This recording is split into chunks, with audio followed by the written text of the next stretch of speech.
We're so honored to have Lynn Forney today. She's been an active DAR member for over 40 years, serving in a variety of positions in the Tejas chapter of the Texas Society and the National Society. She served as State Regent of Texas 2006 to 2009, and as President General, so proud, Texas daughter. First one. Did everybody know that? A bit of trivia. For NSDAR 2013 to 2016, leading more than 183,000 members in the US and 14 countries. Wow. Highlights of her administration include celebrating the 125th anniversaries of the founding of the NSDAR, the first DAR Day of Service, and achieving the Guinness World Record for patriotism during the 125th Continental Congress. Further, the generous support of members established a permanent endowment fund for the preservation, restoration, and conservation headquarters near the White House. Lynn is honored to be one of 16 civilians appointed by the U.S. Congress as commissioners to the United States Semi-Centennial, it's a mouthful, Commission, America250, and Belinda just told me it's called in the hood A250. Isn't that right? You look on the website. This was established to facilitate nationwide plans to observe the 250th anniversary of our nation's founding. She serves as a board member on both the America250 Commission and the America250 Foundation, and will be sharing information on the commission and the committee today. So it is my great honor to introduce to you our Honorary President General Lynn Forney Young. Ms. Young.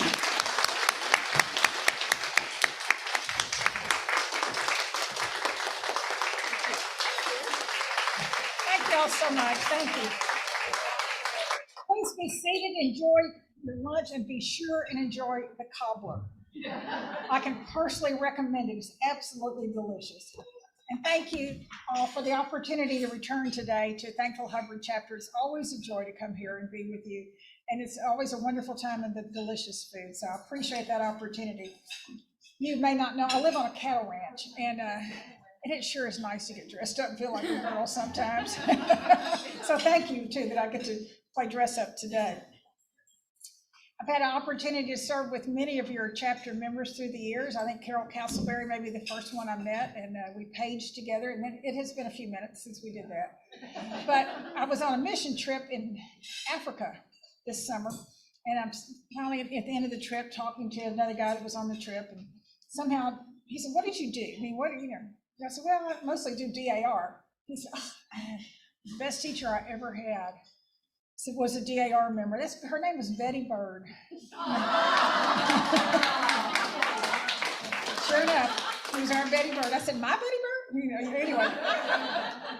So, and I look forward to celebrating this chapter's 125th anniversary next April. That is an amazing accomplishment, and just think of all that y'all have done, the difference you've made in the Austin area in 125 years. So again, thank you for the opportunity to talk about America250, or A250 if you want to keep it real. That makes it a lot simpler. I just want to give you kind of an updated overview of the commission, and we'll start there. We'll talk a little bit about DAR's initiatives. So Congress established the U.S. Semi-Quincentennial Commission, and that is a mouthful, isn't it? In 2016. Now, it is a nonpartisan initiative to engage every American to commemorate the 250th anniversary of our country. It's a multi-year effort, and will go through July 4, 2026. So this is our opportunity to pause and reflect on our nation's past, honor contributions of all Americans, and look ahead towards the future that we want to create for the next generation and beyond. The commission is made up of 8 elected officials, 16 private citizens, and many federal partners. I have no idea how I got to be appointed, but I appreciate Speaker Paul Ryan appointed me. I never met him, never donated to him, but we just finished DAR's 125th. And I know it was because of DAR and the impact that you all make in every community in this nation. And that's why I have the honor of serving on America 250. And by the way, the chairman of the commission was appointed by the president, and he called me one day and he said, we really like what DAR uses, because DAR's committee was set up a year before, and said, can we call it America 250? And DAR was generous enough to say, of course. We have our chair is Rosie Rios. She was a United States Treasurer, and most likely her signature is on all the bills in your wallet. But she said that the upcoming milestone anniversary is about more than reflecting on our past. America's 250th anniversary is about honoring the contributions of individuals that built this country, the innovations that put this country on the map, and a man on the moon, and imagining what the next 250 years might look like for our children and the generations to come. Now keep that in mind and be thinking about it, because we're going to circle back. Our mission is to commemorate our 250th anniversary of the signing of the Declaration of Independence with inclusive programs that inspire Americans to renew and strengthen our daring experiment in democracy. We are all aware that America's history is messy.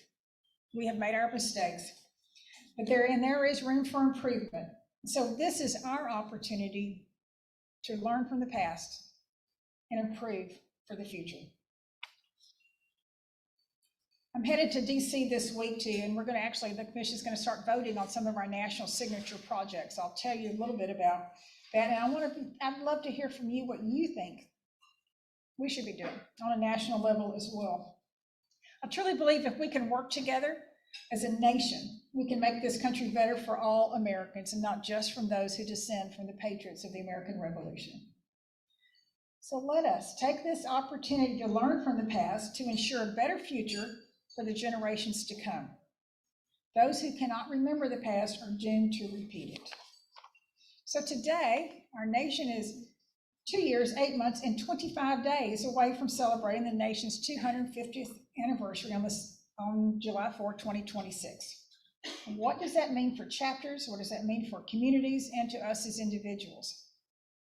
The America 250 Congressional Caucus, we're still talking about the Federal Commission. I guess it's really confusing because DAR is also America 250, but I'm going to try to keep it clear for you. So we established an America 250 Congressional Caucus for members of Congress to be engaged, to let us know what they would like to hear back from us. So we have two ways of communication. We have many of our members are appointed 8 officials, or many of them are very engaged, not all, but they're all helping in some way. We want to hear from them. We want to give suggestions to them. So currently there are 2 members of Congress from the Austin area that have joined the America 250 Congressional Caucus, and that's Representative John Carter and Lloyd Doggett. We have a total of 13 members of Congress who have joined the commission. Unfortunately, we have no senators who have joined. So if you are willing to reach out to your elected officials, encourage them to join the America 250 Caucus, tell them how important it is to you as an individual, not as a DAR member. We can't lobby, so you can't do that. But what America 250 means to you, what the commemoration celebration means to our country and our nation, and how we can come together again. They're far more likely to respond to you as a constituent than to us with a letter on a letterhead. So encourage you to do that. Tell them why it's important. Remind them of Texas's connection to the American Revolution, and that we sure need to have Texas on the map. And I will add that we do have a Texas Commission. It was established by legislation, 2 years ago. We're off to somewhat of a slow start because the law said no funding would be attached to it. So it names all these state agencies, but there's no funding available for it. So we're muddling our way through. I'm sure we will get it done, but we're a little slower. But as I may have mentioned, we're 8 years. We're 2 years, 8 months, and 25 days away. We don't have very long to make this happen. If you want to learn more about the commission and the commissioners, it's at america250.gov. So I encourage you to read that and follow our social media, and please share it with your friends. I have been on this commission for 6 years, and most people have no idea what it is. And we've been working hard for 6 years, and we have, did I mention 2 years, 8 months, and 25 days left to go? So all you can do to help us, we would appreciate. Now, as DAR members, you know that one of our primary objectives is education. Did any of you read the nation's report card that was released earlier this year by the Department of Education? It basically is a snapshot of what it was actually tested the students. They were in 8th grade, so the ones who will graduate high school in 2026, they're now sophomores. They were actually tested in 8th grade. Of course, they were going through COVID at the same time, so it wasn't an ideal situation. Just kind of their knowledge of civics and American history. The results were discouraging, at the very least. One of our primary goals as a commission is to increase interest and awareness of our nation's history and our civics. We want people to be engaged in our civics. So let's face it, our work's cut out for us. A recent Wall Street Journal poll released this March indicated that patriotism, family, and religious values are among the many traditional values where importance to each American is steadily waning. For instance, in 1978, 70% of Americans said that patriotism is very important to them. In 2019, only 61% of Americans said so, and in 2023, the percentage is a dismal 38%. In a Gallup poll, when asked how proud they are to be Americans, respondents can reply with extremely proud, very proud, moderately proud, only a little proud, or not at all proud. Today, 39% of people are extremely proud. Another 22% say they're moderately proud, 7% are only a little, and 4% are not at all. That said, another 2/3 of Americans express national pride, but this drop in patriotism is nothing new. Extreme pride peaked at 70% following the 9/11 attack in 2001, before dropping off the next year. Do you remember how we felt on September the 12th? Do you remember that raw patriotism, that urge to be together, to fly the flag, to come together as a country? And yet it takes an attack on our country to reinstill that. We need to work together, don't we? We need to drop the us versus them rhetoric, at least talk about what's good about America. You may, or some of you know me a while, know that I like the term celebrate America. Celebrate what's good. Let's work together to make the rest of it better. So young people, including millennials, Gen Z, tend to be less patriotic. Just 18% of those aged 18 to 34 said they were extremely patriotic, which is a step down from 85% 10 years ago. This was true across party lines. Younger adults across the aisle are significantly less proud than older adults of the same political persuasion. On the other hand, older generations had greater national pride. The Gallup survey found 40% of those aged 35 to 54 and 50% of those aged 55 fell into the extremely proud umbrella. I'll wager that 100% of the people in this room today would respond that they are extremely proud to be an Americans. Is that correct? Yes. So let's do our part to encourage those with whom we do not agree. Now, the good news. The Commission recently announced its first national initiative, America's Invitation. We announced it on July 4th this year, and Major League Baseball is one of our official partners. And this was the Milwaukee Brewers and Chicago Cubs game. We are inviting all Americans to share your story and your hopes and your dreams for the future of our country. So what do your chapter, your community pledge to do to inspire Americans to renew and strengthen our daring experiment in democracy? Think, what do you as an individual plan to do? What's important to you, and what part will you take? What are your hopes and dreams for your children, your grandchildren, and your community? Martin Luther King had a dream, and I know you do too, so think about that. And if you would, go on our website and share your dream and your pledge. America250.org. You can upload a video, a poem, a song, a letter, whatever you want. With reason, has to be able to be posted for the public. So I recorded mine while I was in DC for Continental Congress, standing with the Washington Monument as my backdrop. And I shared my memory of the bicentennial, that what a divisive time it was in our country. Watergate, race riots, we had assassinations. It was a very difficult time. And then I remember the bicentennial, and suddenly we all came together. Every house had the flag, painted their mailboxes, their fire hydrants. Everyone was proud to be an American. That's when I decided to finally join the DAR, because of the bicentennial. I knew I could. I just finally said, okay, this is the time to do it. So that's my hope and my pledge, to do what I can to inspire patriotism in others, to help renew that sense of pride and civic pride in our country, much like we had during the bicentennial and like we had on September the 12th. So my pledge is to do what I can to encourage it. So what does that mean for DAR? The DAR America250 committee, we're shifting gears now. Now we're in DAR. We established the committee in 2017 to begin planning what we knew was coming, and we were the very first lineage society to be named an official partner of America250. I dare say we are the most active partner that the entire commission has, in my opinion. So DAR's initial emphasis, I think we kind of set it out ahead of time, was to first build capacity to attract and process the throngs of new members we anticipate. The year following the bicentennial, my year, was when we set a new record for new members because of the patriotism they felt during the bicentennial. That is our hope and our expectation for 2026. Keep in mind, we didn't have the computers, we didn't have the easy access to genealogy and the internet, so it's a lot easier now to find the documentation and to help someone become a member. And your chapter just leads the way always on that.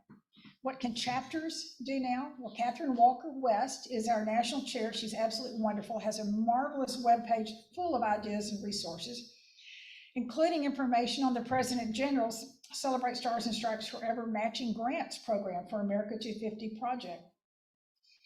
Transitioning to external observances now, chapters can layer on activities, community involvement to foster positive public relations. And that's an important part of what we did at the State Cemetery during Fall Forum, when the Revolutionary Patriots marker was dedicated, thanks to the generosity of this chapter and the other chapters in this Austin Area Regents Council. Thanks to all of you for making that possible.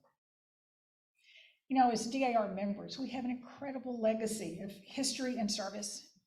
The DAR has always answered the call to serve. And we provided pensions for the nurses of the Spanish-American War. These women served in, they asked DAR to please go through the applications and select those who should be engaged to serve. And they did, and then there was no compensation for them. So so DAR started a fund to offer pensions to the nurses from the Spanish-American War. And during World War I, this village, you know, the devastation in France and everywhere was widespread. Well, DAR undertook an effort to rebuild the water system for this small village, Tilleroy, in France. I went during my term, you know, 100 years later almost, and the entire village showed up. They all came to see us and to say thank you. 100 years later, that is still the water they use. And there's a big DAR insignia on their water works right there. World War II, you know, we live, our building is right next to the American Red Cross, and we actually turned over our building and let the Red Cross have it and use it for their employees. Our members volunteered to babysit their children down in the basement. We always answer the call to serve. So I hope you agree that our country needs us now. We must think big. We must inspire patriotism in our works. We must be enthusiastic about our mission and our service, because we owe it not only to the ones who come before, but most importantly to the generations who follow us. Who better to tell the story of the Texas connection of the American Revolution than the Texas daughters? Who better than the women who have the blood of the patriots of the American Revolution in their veins? Who better than the members of the daughters of the American Revolution? If not us, then who will do it? And if we don't do it now, when will we do it? 2 years, 8 months and 25 days is not much time to inspire Americans to renew and strengthen our daring experiment in democracy. This country needs you. Needs your commitment to educating our youth, to selflessly serving in your community, and we need your patriotism. Thank you. for all you do to honor God, home, and country as you celebrate the Stars and Stripes forever. May God bless you and the United States of America. Thank you.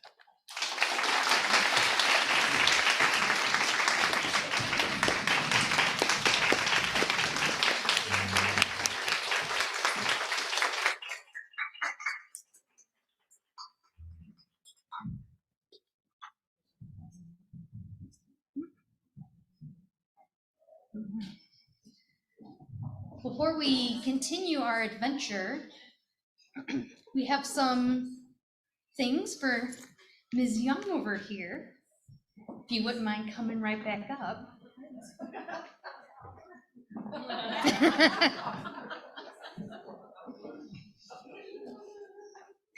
We'd love to give you our gift for speaking today. It's the flag that y'all noticed coming in that our chaplain, Gail Darling, put together for us.